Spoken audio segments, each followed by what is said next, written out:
Bonjour, lors de votre cycle de lancer de javelot, vous allez être amené à utiliser des termes techniques pour décrire votre motricité et celle de vos camarades. Cette vidéo vous présentera le vocabulaire que nous utiliserons durant ce cycle. Voyons ensemble les termes qui désignent les parties du javelot. Tout d'abord, la hampe. Il s'agit de la longue tige, le plus souvent métallique, qui constitue le corps du javelot. Ensuite, nous avons la pointe. C'est l'extrémité par laquelle le javelot se plante dans le sol. Enfin, située au niveau du centre de gravité du javelot, on trouve la cordée. Le javelot est tenu entre deux doigts, le pouce et le majeur, qui doivent se placer derrière la cordée, en butée. L'index est dans l'allongement du javelot, légèrement enroulé. Quant à l'annulaire et l'auriculaire, ils viennent se poser sur la cordée. Ensuite, nous allons préciser les zones de lancer. En premier lieu, la zone d'élan. Il s'agit de la zone dans laquelle le lanceur doit effectuer sa course d'élan. En compétition, elle est longue de 30 mètres et large de 4 mètres. À son extrémité, un arc de cercle est dessiné que le lanceur ne doit pas franchir. Il existe aussi une zone de chute. Le javelot doit retomber à l'intérieur des lignes du secteur, ici en bleu. Dans cette zone, le javelot doit retomber par la pointe pour que le lancer soit validé.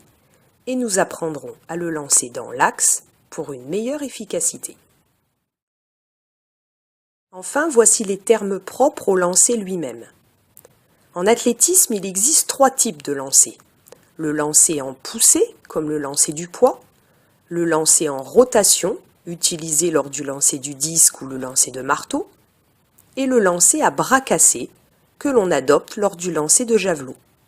Le lancer s'effectue de profil et l'athlète tient le javelot en arrière du corps, le bras légèrement fléchi, pour augmenter le trajet de lancement du javelot avant de le lâcher.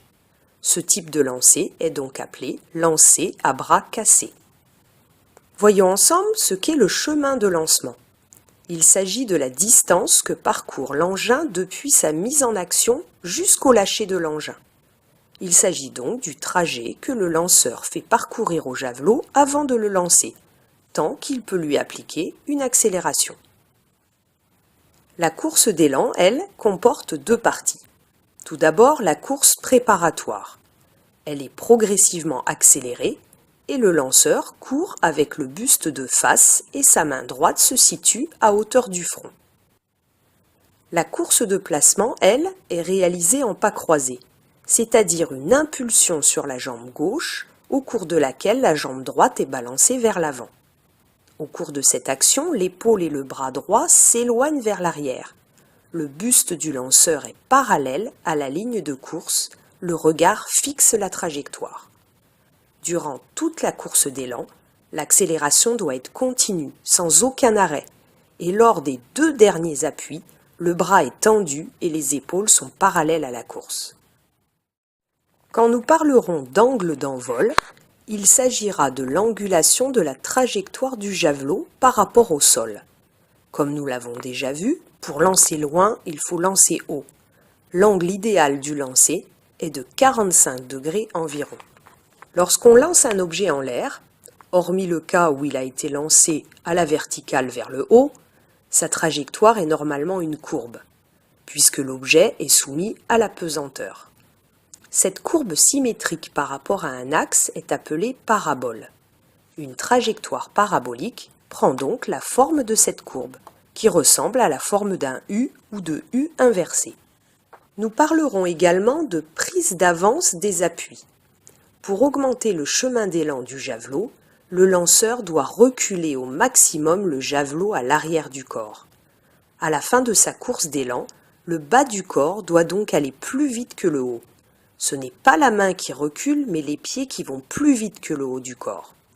Le corps reste incliné vers l'arrière jusqu'à la pose du dernier appui. Grâce à cette technique, le lanceur peut utiliser son bras comme un élastique ou un coup de fouet pour accélérer le lancement du javelot. Le bassin passe alors en premier et dans un deuxième temps, l'épaule droite est projetée vers le haut. Pour terminer, l'outil qui nous servira à prendre les mesures de nos lancers s'appelle le décamètre. Il est constitué d'un ruban de plastique gradué de 10 mètres de long. Pour les distances plus longues, nous utiliserons également un double décamètre d'une longueur de 20 mètres ou un triple décamètre long de 30 mètres. Voilà, cette vidéo explicative est terminée et il ne me reste plus qu'à vous donner rendez-vous à votre prochain cours.